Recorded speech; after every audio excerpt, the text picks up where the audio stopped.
Magandang araw mga kabugtaw. Simula kayo na magtatagalog ako kasi maraming humiling na kung pwede daw magtagalog ako para maintindihan nila.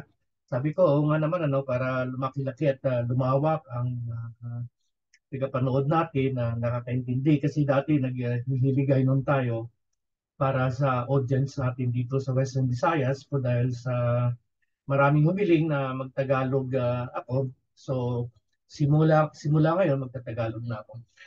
Ang pamagat natin ngayon ay Tiempo de Peligro, panahon ng panganib o oras na ng panganib. Kasi simula nung unang palabas natin, yun talaga ang sinabi ko na itong programang ito ay last ditch effort na sana makabugtaw, magising ang mga kababayan natin na niloloko lang tayo ng Amerikano at talagang sinusulong tayo sa giyera, no? Nung nakaraang buwan, nung bumisita sa Australia si Marcos Jr., sa kanyang speech, makikita niyo yan sa YouTube, kung magbasa niyo sa mga teksto sa i-google niyo lang, sabi niya, once again, the Philippines is in a front line. Nasa unahan na naman daw ang Pilipinas, katulad ng pangalawang digmaan pandaigdig, na yung Pilipinas ang nangunguna dito sa Asia Pacifico laban sa mga Hapon. Ngayon, sa frontline na naman daw ang Pilipinas laban sa China. Medyo nakakatakot yung mga sinasabi niya. May mga nagsabi sa akin na yung sumulat daw ng speech niya ay Amerikano. Para bagang itong presidenteng ito ay binabala na tayo sa kanyon, no? At paigting ng paigting ang sitwasyon diyan sa South China Sea. Sa mga nakalipas lang na linggo, meron na namang balita na binangga daw ng Chinese Coast Guard ang barko ng Philippine Coast Guard. Pero kung panoorin niyo yung video, available po yung video sa YouTube.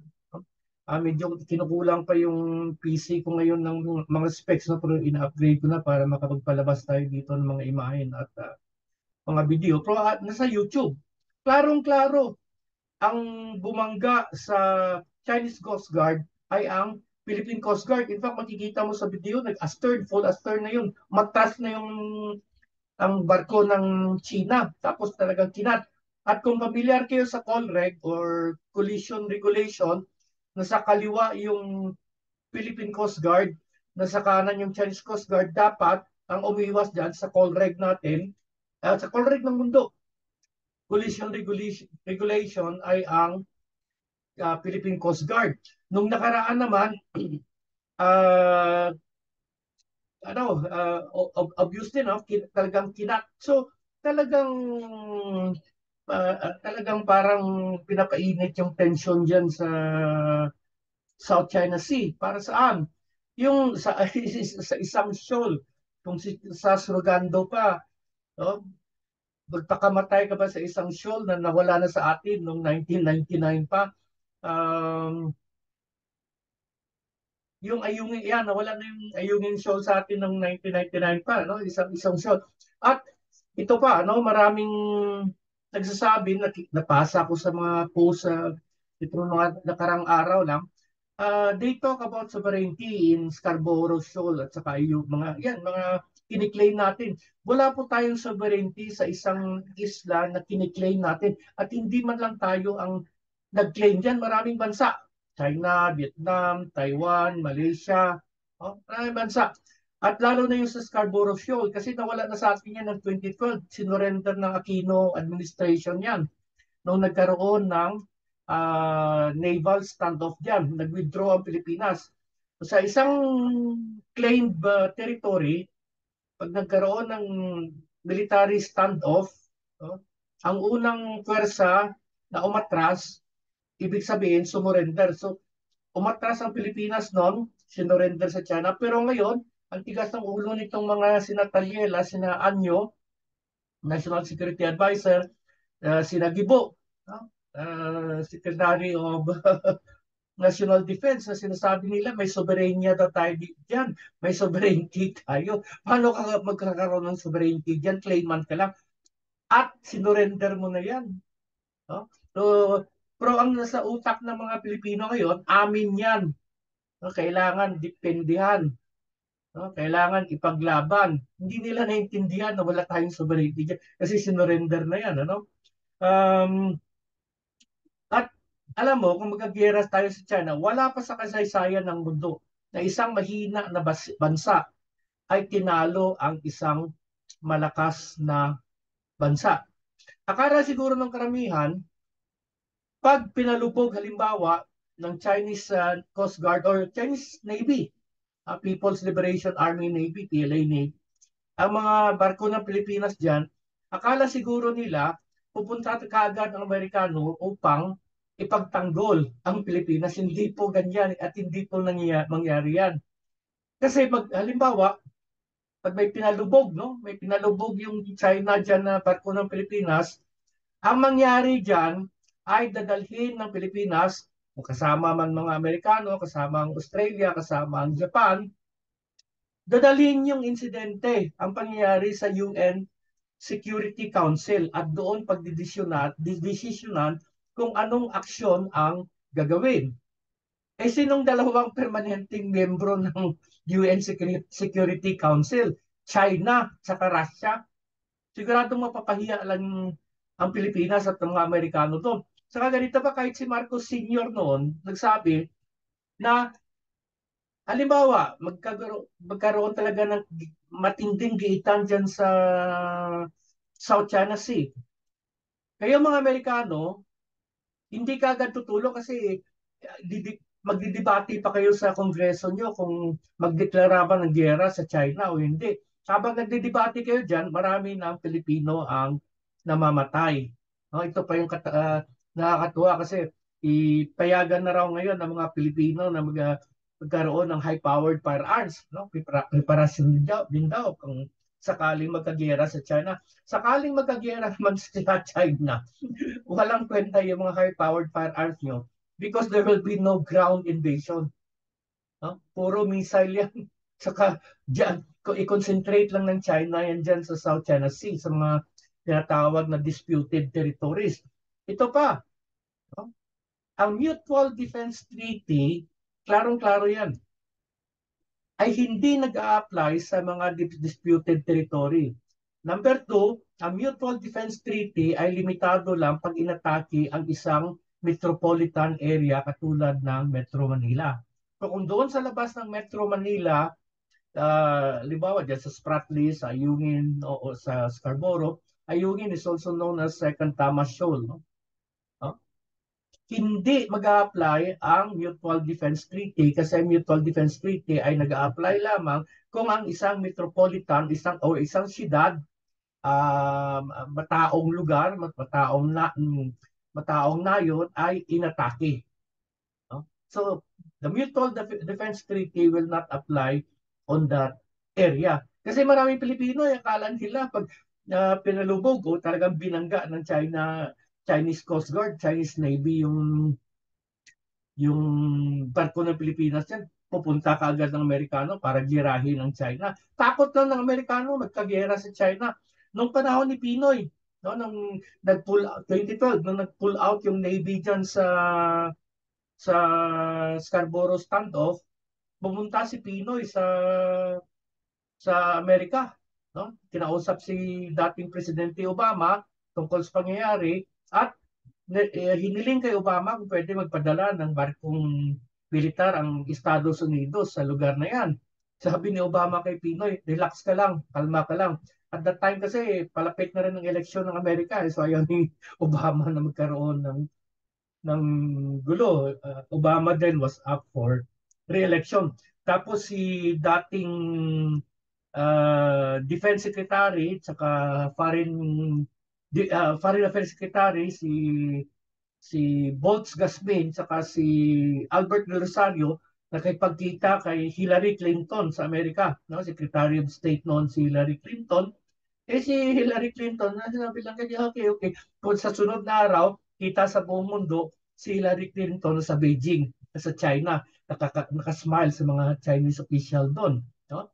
Tapos, naloko pa ang Pilipinas kasi at that time, yung si Assistant Secretary, ano yan, Assistant Secretary ng ano nila ang tawag sa Amerika, Secretary of State Campbell, sinabi sa Pilipinas na may agreement daw ang China at US na pull out yung Chinese Coast Guard Navy saka Navy doon sa area. Naloko sila. Wala naman palang agreement. Hanggang ngayon, hinihingan ang State Department ng official declaration kung totoo ba na mayroong agreement at China at Estados Unidos na umalis yung Chinese vessel doon. Hindi sinasagot hanggang ngayon. Naloko lang sila. Kaya hindi talaga mapagkatiwalaan ang mga Amerikano. Sabi ko nga noon, noong 1960s, muntik na tayo magkagera sa Malaysia dahil sa Sabah dispute, and the US categorically denied assistance. Ganon din noon sa Vietnam. Allied ng Pransya ang US. Pero hindi rin tumulong ang US kaya nawala sa France yung Dien Bien Phu. Ganon din sa Ukraine. Bagong magyera doon sa Ukraine, sabi ng US, hindi ka namin iiwan. No? Nung pumutok na, nasaan ng US, ay ang ginawa nila, mag-arma lang. At ito, hanapin niyo sa YouTube, no? Si US Defense Secretary Lloyd Austin, nagsabi, no? Na yung giyera sa Ukraine beneficial sa Amerika kasi sa pag-arma sa Ukraine kumikita yung arm industry ng Amerika. Pero ang kumikita arm industry lang, hindi naman ang buong bayan nila na pumupunta yung kita sa ordinaryong Amerikano. Hindi, kundi sa mga elitistang uh, uh, military industrial complex. At ito first time to nangyari sa kasaysayan ng mundo. No? Kasi may ano parang informal agreement or may tabu, mga tinatawag. Tabu meaning bawal na pero hindi pinag-usapan. Pero unang pagkakataon, dalawang leader ng ASEAN countries nagsalita, no? Si Anwar Ibrahim ng Malaysia at saka si Lee Long ng Singapore, no? Nasabi nila ano ano ba itong si Marcos, no? Talaga ba gusto mo makipaggera sa China? Imagine pag kahit hindi tayo magkagera sa China, pero pag sinisira natin ng relasyon natin, in, ang mawawala natin kasi 20% ng trade natin sa China, no? Banana, pineapple, ngayon durian, ang durian recently magkano ba 20 million US dollars ata. Lahat yan mawawala. Nakita natin yan noon ng pagkatapos ng Quirino bus hostage crisis, no? Nung fact-finding niya si Angsi, gustong pakasuhan si Yusek Rico Puno at si Mayor Lee dahil sa blunder nila sa hostage rescue attempt. No? Hininto ng China ang importation nila ng mga prutas galing sa Pilipinas. Nasaktan talaga ekonomiya ng Pilipinas. In fact, si Bobby Tiglao din nata nagsumulat no na kahit ang Philippine Ambassador to the US, si Romualdez, hindi na rin makatulog kasi madaling araw tumatawag si Marcos Jr.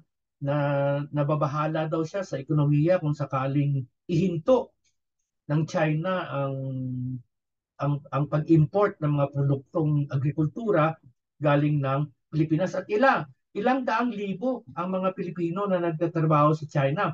Ito hindi alam ng karamihan. Alam niyo bakit gusto magtrabaho ng mga Pilipino doon sa China? Dahil ang taas ng sweldo. Ang China kasi is a socialist country. At saka sa isang socialist country, talagang pinapaboran ang labor, mga trabahante. Kaya mataas ang sweldo sa China. Ang taas ang GDP nila. Kaya maraming Pilipino doon ang gusto magtrabaho. In fact, one time nasaan ba kami noon? Basta one of the major cities ng China, kalimutan ko na yung siyudad. Malapit lang sa Shanghai yung siyudad na yun. Sa isang hotel, five-star hotel, Shangri-La. No? Pumunta kami ng kaibigan ko sa bar para mag-shot-shot. No? Ang banda, Pilipino. Pilipino. Actually, sa karamihan, kahit dyan sa Kuta Kinabalu, no? Sa Cambodia, karamihan ng mga banda dyan ay Pilipino. Pero mas gusto nila dun sa China kasi mataas ang sweldo sa China. No? So, ano ba itong pinagagawa ni Marcos? No? Bakit siya naniniwala sa mga Amerikano? Maraming teorya. Sabi nga ni Kaado Paglinawan, baka daw ang isa sa mga deal yun, ang frozen asset ng Marcos family doon, no? Kaya nag-pro-American siya. Ako sa tingin ko rin, maaaring totoo yun, pero sa tingin ko rin, dahil sa deal na ginawa ni Lisa Marcos sa Smartmatic, alam naman natin na yung Smartmatic is isa CIA front, no?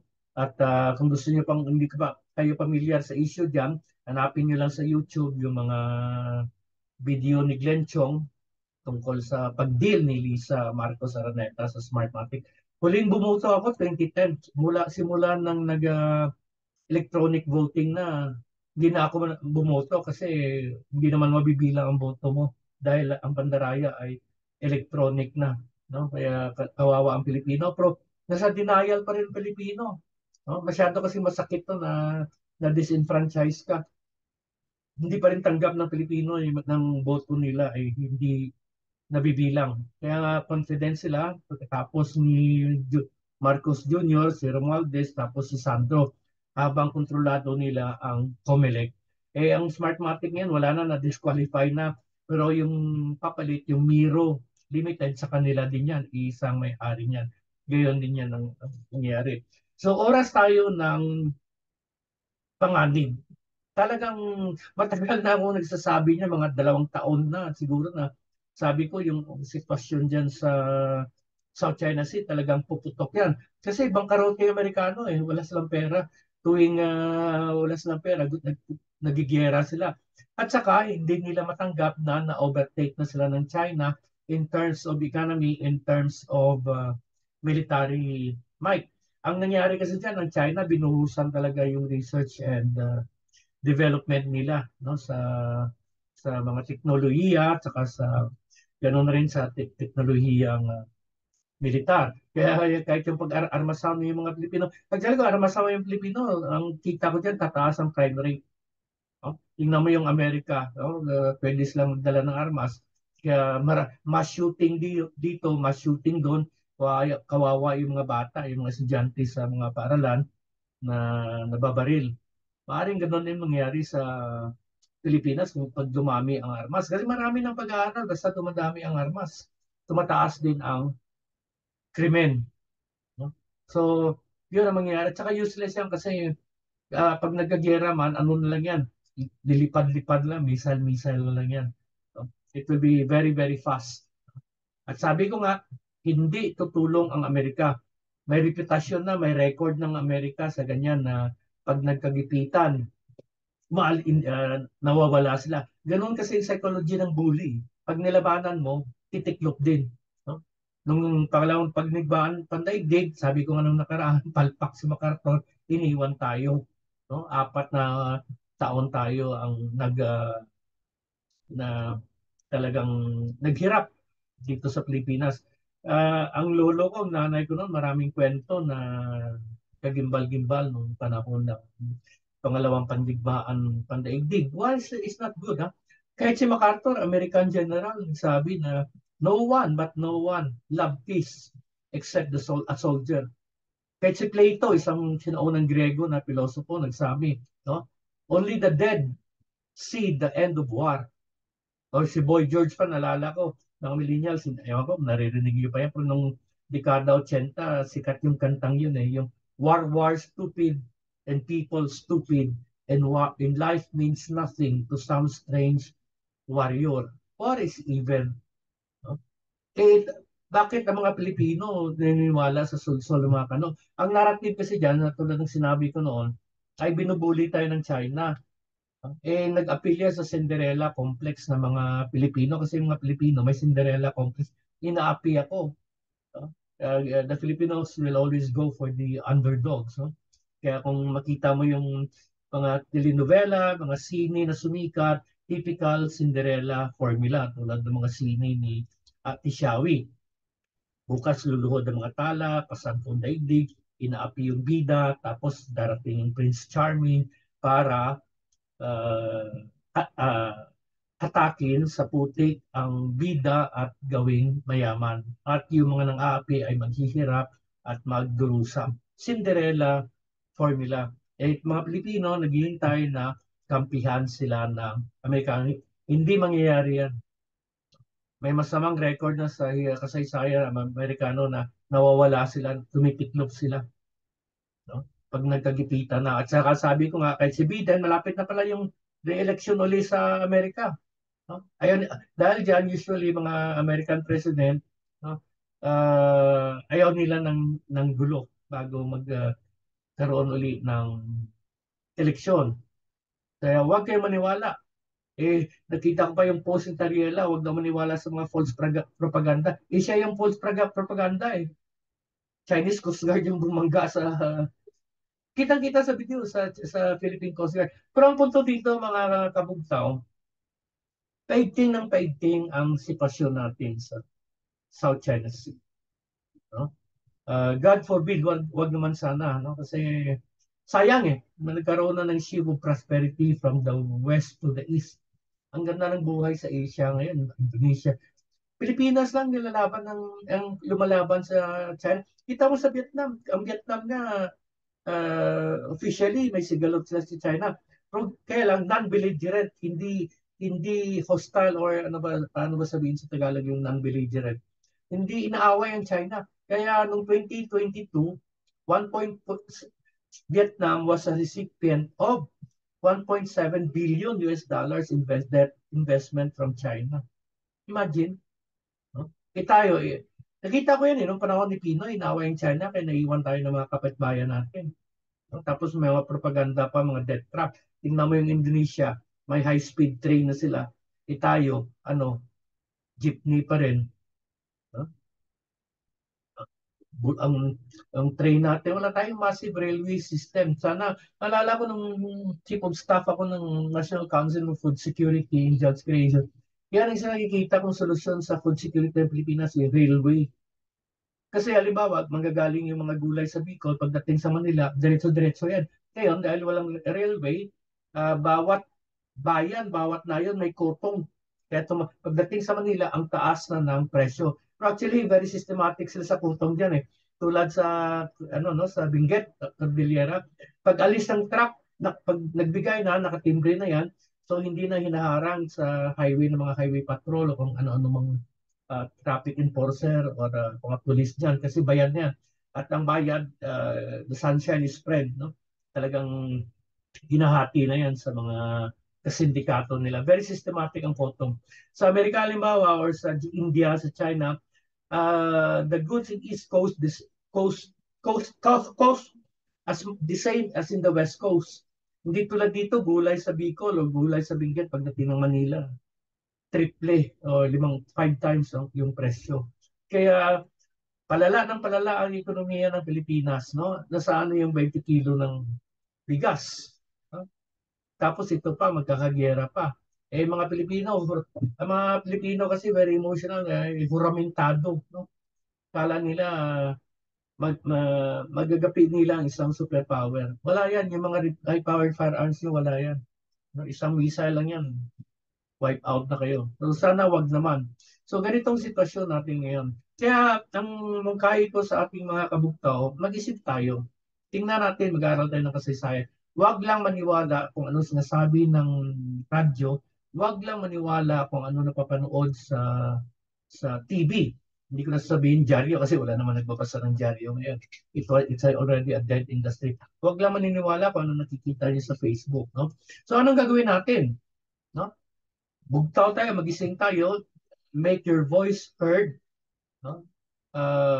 Ipalaganap na kung ano ba talaga ang nangyayari at higit sa lahat, isigaw natin na ayaw natin sa digmaan, ayaw natin sa giyera kasi kawawa tayo, kawawa mga anak natin, kawawa yung mga apo natin, kawawa yung susunod na salinlay. At para sa ano ang pagyera natin? Kesa na lasapin natin ang progreso ng Rion ay nakikipag-away tayo. Kaya yun, hirap tayo sa ekonomiya. Yan lang muna ngayon mga kabugtaw sa nakaraan sabi ko, pangako ko sana na talakayin yung Cultural Revolution bilang bahagi sa pagising sa malay tao ng ating mga kababayan. Sa susunod na po natin na palabas yung Cultural Revolution. Maraming salamat sa mga kabugtao at ulit ayaw natin ng gera.